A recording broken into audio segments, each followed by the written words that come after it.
Chapitre suivant, la biodiversité. La biodiversité évoque la variabilité du monde vivant. Elle fait également référence aux différents modes de vie, aux différents fonctionnements et aux différents caractères génétiques. La biodiversité peut se définir à différents niveaux du vivant, de l'écosystème à l'allèle. Elle subit naturellement des modifications au cours des temps géologiques. Des groupes d'êtres vivants apparaissent, se diversifient, se raréfient et peuvent disparaître. L'étude de cette biodiversité passée et des mécanismes à l'origine de son évolution doivent nous permettre d'anticiper et de prévenir les prochains changements. Voyons donc dans un grand 1 les différentes échelles de la biodiversité. Au niveau de la planète, il existe une très grande diversité des écosystèmes. On appelle écosystème une unité écologique de base formée par le milieu, également appelé biotope, et les organismes qui y vivent, la biocénose.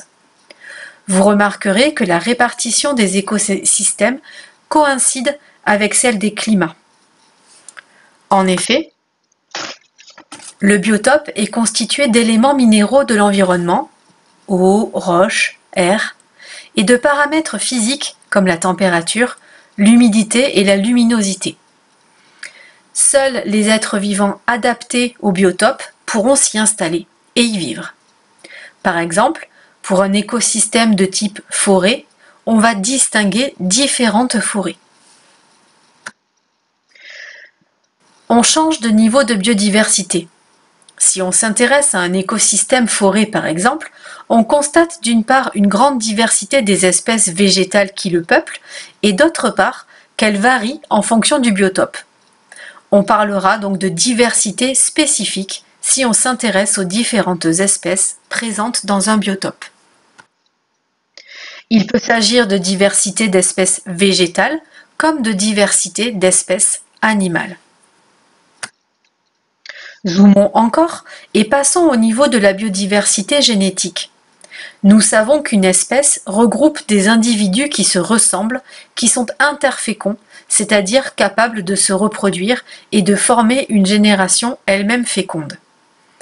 Au sein de chaque espèce, on observe des individus différents par certains caractères. Ces différences sont d'origine génétique et dépendent des combinaisons d'allèles. On parle donc de diversité génétique.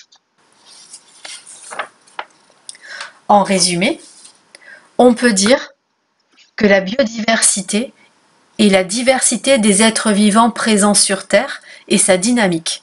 Cette biodiversité existe à 3 niveaux d'échelle. La diversité des écosystèmes qui regroupent la diversité des organismes qui vivent en un lieu donné et les interactions qui existent entre ces organismes ou les échanges avec leur milieu de vie. La diversité des espèces qui peuplent un écosystème et la diversité des individus au sein d'une même espèce. Cela peut être représenté par ce schéma. Voyons maintenant dans un grand 2 l'évolution de la biodiversité des espèces.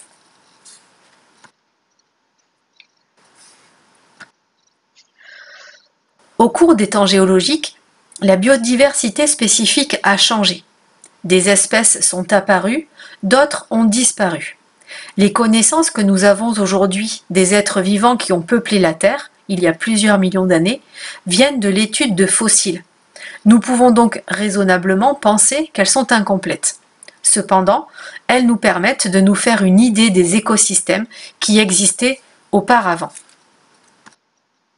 Ainsi, l'étude de fossiles datés du Carbonifère a permis de reconstituer le paysage qui régnait à la surface de la Terre à cette époque. Il s'agissait de forêts marécageuses. Par exemple, les fossiles de l'épidodendron, très semblables aux fougères arborescentes que l'on trouve dans les forêts tropicales, ainsi que les fossiles de Pecopteris, ont permis aux scientifiques d'identifier certaines espèces végétales peuplant ces forêts du Carbonifère.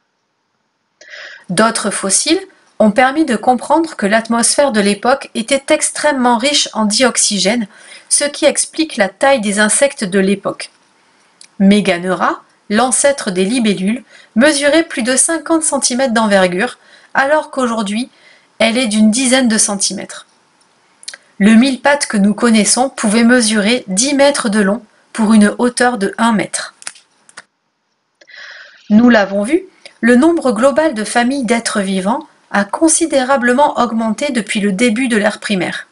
On est passé de quelques dizaines de familles au Cambrien à presque 900 au début du Quaternaire. Aujourd'hui, le comptage d'espèces et d'individus dans un milieu donné permet d'évaluer la biodiversité. On compte près de 1 million d'espèces d'insectes, tandis que seulement 60 000 vertébrés sont répertoriés. En sachant que 5% de la biodiversité disparaît sans que les scientifiques n'aient pu l'identifier, on peut comprendre que cet inventaire est incomplet et qu'il ne reflète pas exactement la réalité.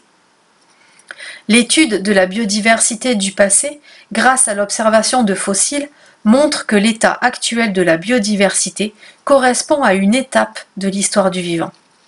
Les organismes vivants aujourd'hui ne représentent qu'une infime partie des êtres vivants ayant existé depuis l'apparition de la vie.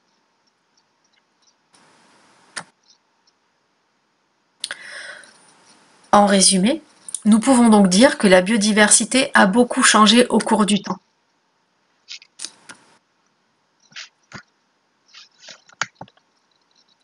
Le nombre de familles d'êtres vivants a augmenté, des espèces sont apparues et d'autres ont disparu, et la biodiversité actuelle n'est qu'une étape de l'évolution générale de la biodiversité.